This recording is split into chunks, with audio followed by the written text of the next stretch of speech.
ገባቸው አይደለ?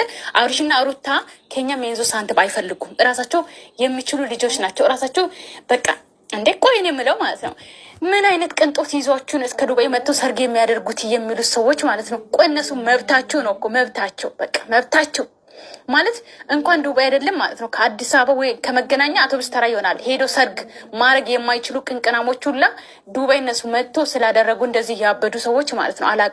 አላቅም ገና ይሄ ቤተሰብ መናገር የምፈልገው ይሄ ከኦዲየንሶቹ ጋር ወይም ደግሞ የሚወዱ ሰዎች ጋር ተሰብስቦ የቀለበት ፕሮግራም ነው የሚደረገው ነገ ማለት ነው። ያው ሰርግ የመሰለ ቀለበት ፕሮግራም ነው የምናደርገው።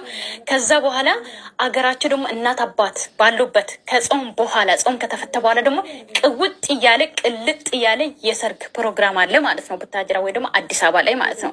ስለዚህ ነገ እሁድ እንግዲህ እንቀውጣለን። ሰምታችሁ ነገ እንግዲህ ሁላችሁ ነገ ቪዲዮ መለቅ አይመስለኝም። ምክንያቱም ራሴ ተዘጋጅቼ እንኳን ሲሄድ ድረስ ሰዓት አይኖረኝም ማለት ነው። ስለዚህ ቤት